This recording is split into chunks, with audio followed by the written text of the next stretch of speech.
Coldearn Primary School is located in the east of Brighton. Very vibrant city, and I believe we've got a very vibrant school. We've got 391 children on roll, so we're a two-form entry with a nursery.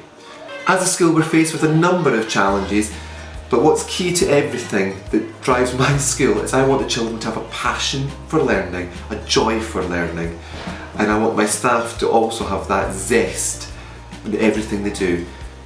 The mastery journey at Coldearn Primary School has been a 3-year process so far, and it definitely is a journey that we are on. So we recognised that same-day intervention was going to be key in order to make the mastery approach work. This meant that we had to change the structure of our day so that children would have the opportunity to have that intervention in the afternoon.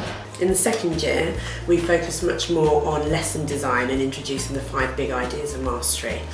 We decided to identify a key year group where we felt there was that capacity for that. So we focused on lesson design, introduction of the 5 big ideas of mastery. We supported those teachers by giving them a bit of space actually to trial things in their classrooms and see what worked and what didn't work. Within that, we really looked at how teachers plan and the sort of reaction to the lesson. We looked at how teachers use the information from the lesson that they just taught to replan the next lesson.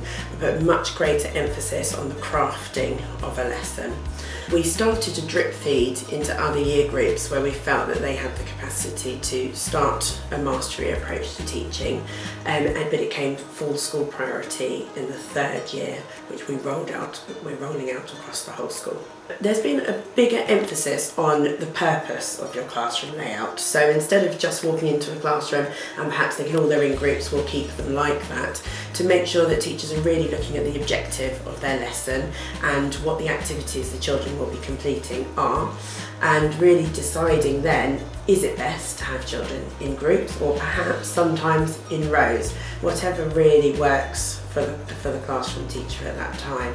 We have an expectation that there's a working wall in the classroom, but we have made sure that those are sort of slimmed down, if you like, so they're not having all of the information all of the time. They definitely are built up with the children's learning, and resources are accessible.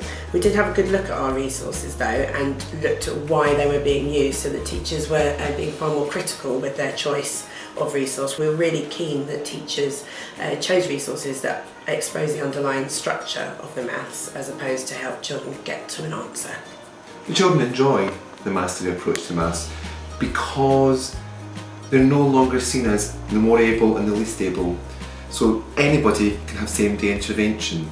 You know, we all struggle with different things, and the children are actually rising to the challenge, and we're actually seeing the gap diminishing between those children who historically would have been deemed more able and the less able children in the class. With the implementation of things like maths mentoring, there's a real buzz about maths around the school. Children are talking about their maths, they're keen to show their maths. I'm often getting children knock on the door wanting to show me what they've learnt this week. And my favourite part of it is that children walk around saying how good they are at maths. So a maths mentor within a lesson will identify some children that have worked really hard. We're very adamant that that's not previously high attaining children all of the time. It's children that have tried really hard and have shown that they have some ability to explain perhaps what they've learned or break it down even further to support other children. They then receive a lanyard with a maths mentor which they get to wear for the whole day. They're very proud. They want to show every teacher they see in the corridor, and they also get their own pink and green pen, just like the teachers do, and they might go around and provide timely intervention themselves.